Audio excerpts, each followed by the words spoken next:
కోరిన కోరికలు తీర్చే తల్లిగా గ్రామ విలవేల్పు దర్భగూడెం శ్రీ శ్రీ భూలక్ష్మి అమ్మవారికి గ్రామ మహిళలు భక్తి శ్రద్ధలతో గురువారం ఆషాఢమాస సారె సమర్పించారు. అమ్మవారితో పాటు గ్రామంలో ఉన్న గ్రామ దేవతలకు కూడా మంగళ వాయిద్యాలతో ఊరేగింపుగా వెళ్లి నైవేద్యాలు సమర్పించారు. గ్రామం సుభిక్షంగా ఉండాలని, వర్షాలు పడి పంటలు సమృద్ధిగా పండాలని, అమ్మవారి చల్లని చూపు గ్రామంపై వెల్లవెల్లలా ఉండాలని వారు మొక్కుకున్నారు. అలాగే గ్రామంలో ఉన్న ప్రతి కుటుంబానికి అమ్మవారి ఆశీర్వదించిన సారే మహిళలు అందజేశారు. ఈ కార్యక్రమంలో గ్రామ పెద్దలు, మహిళలు అధిక సంఖ్యలో పాల్గొన్నారు.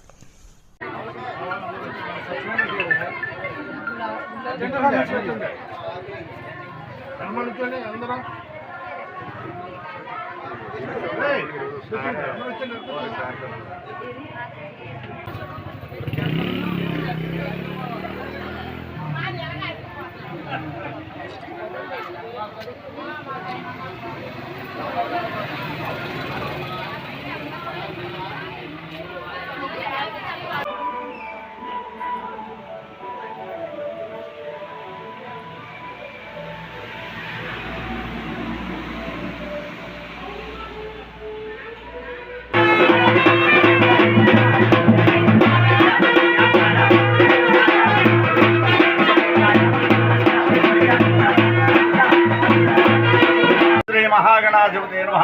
ఓం శ్రీ మహాసరస్వతి నమః. శ్రీభ్యో నమః. ఈరోజు శ్రీ మహాకాళి మహాలక్ష్మి మహాసరస్వతి శ్రీశక్తి అవతార సర్వని నవదుర్గాసుల శ్రీ భూలక్ష్మి అమ్మవారికి ఆషాఢమాస సారె సమర్పించడం జరిగింది. ఆషాఢమాసంలో రెండో పక్షంలో మొదటి రోజు అంటే ఈరోజు మన ప్రతి నెలకు కూడా రెండు పక్షాలు ఉంటాయి. మొదలు శుక్లపక్షం లేక శుద్ధపక్షం, రోజు కృష్ణపక్షం లేక బహుళపక్షం అని చెప్పి ఈ యొక్క బహుళపక్షంలో మొదటి రోజు పాడ్యమి, గురువారం, శ్రవణ నక్షత్రం ఈ రోజు చాలా విశేషమైన రోజు. గురువారం శ్రవణ నక్షత్రం అయితే చాలా విశేషం వచ్చి మన పురాణాలు చెబుతున్నారు. అటువంటి గురువారం శ్రవణ నక్షత్రం ఈ రోజున భూలక్ష్మి అమ్మవారికి సారె సమర్పణ జరిగింది. ఇటువంటి ఈ సారె ఇటువంటి ఉత్సవాలు ఎందుకు చెప్తామంటే గ్రామాల్లో ప్రతి ఒక్కరు సుఖ సంతోషాలతో ఉండాలండి.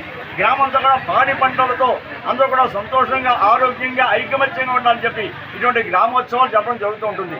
అలాగే ఈ రోజున ఈ అమ్మవారి అనుగ్రహం వల్ల యథాప్రకారంగా అమ్మవారి సారు సమర్పించి అందరూ ఎంతోమంది భక్తులు అందరూ కూడా గ్రామస్తులు, భక్తులు, కమిటీ పెద్దలు అందరూ కూడా ఈ యొక్క కార్యక్రమంలో పాల్గొని ఈ యొక్క కార్యక్రమాన్ని విజయవంతం చేయడం జరిగింది.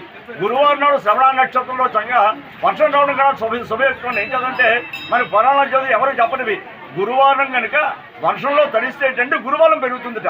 ఇది ఎవరికి తెలియదు, ఎవరు చెప్పరు. ఏదో ముఖస్థుతి కోసం చెప్తాం అనుకుంటారు. కాదు, గురువారం రోజులు కనుక వర్షంలో తడిస్తే గురువారం పెరుగుతుందని చెప్పి మనకు పురాణంలో చెప్తున్నారు. అటువంటి విశేష